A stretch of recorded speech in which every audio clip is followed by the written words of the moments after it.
What's up guys, really quick one for you today. I want to show you how I set up my A7C's button layout so that it's primed for self-shooting filmmaking. The A7C does not have any actual dedicated custom buttons on it. So what I'm going to show you today is how you can repurpose different buttons for a better filmmaking workflow so that you can shoot with ease, sometimes even one-handed, doing things just on the fly, as it has a limited touchscreen operation as well.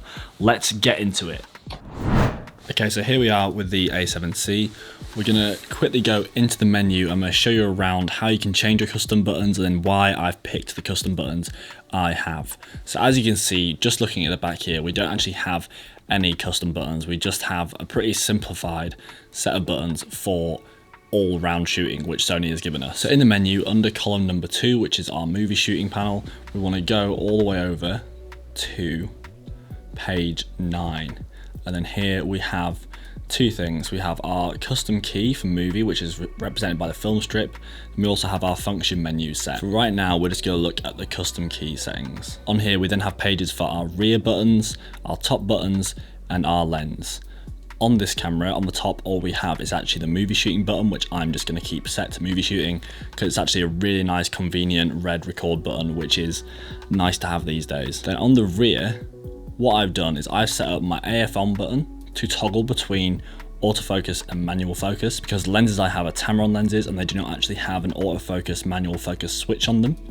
Then beneath this, for number 2, which is our trash can down here, this I have set to audio record level. This means that at any point I can just tap this, whether I'm shooting myself or a client, and I can quickly hit this and then touch the wheel to then change my audio level. Number 3, which is our center button here, I've got that set up to focus magnifier. So I tap that once for one set of focus, then tap it again to magnify again. If I want to get focus that way, we're set.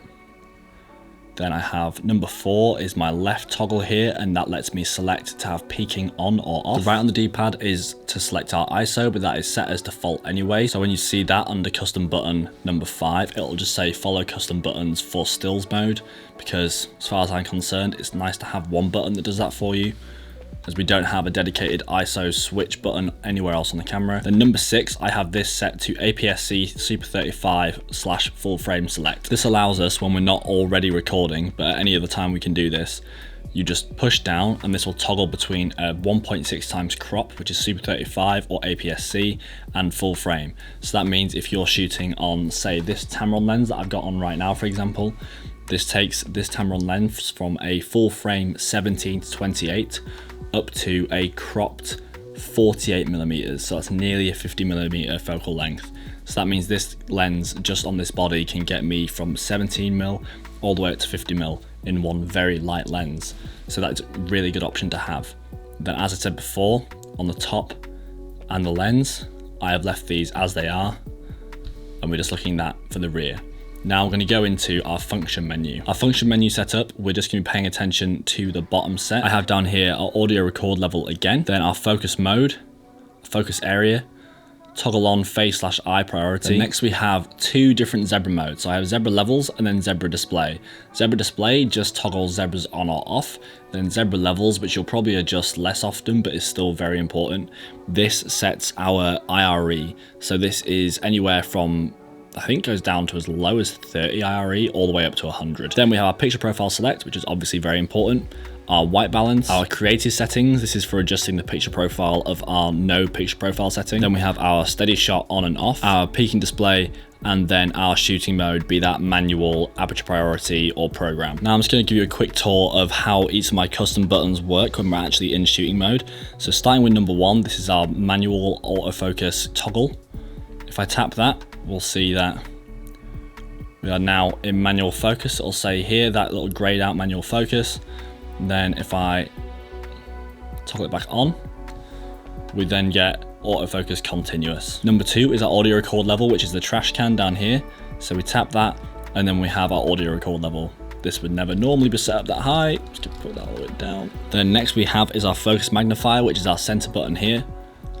And tap that taps us in, and we can do that very easily. Luckily on the newer Sonys as well, you can actually drag around the screen as well as moving it around with the D-pad, whatever suits you best. Then we have our peaking display, which is on our left D-pad button. This will turn our peaking on or off. We can't really see this right now because we're just pointing at a blank screen, but you can see our little toggle option coming on there. Our ISO, as I mentioned, is already set for us, so I don't tend to play with that. And then last but not least, we have our down button on the D-pad, which I've got set to APS-C Super 35 crop, which you won't see much difference in this on the actual on-screen display. All you'll be able to tell is that your focal length would actually tighten in. So just right now, if I put my hand in front of the lens, we can see it on full frame, crop into Super 35, and then back out to full frame.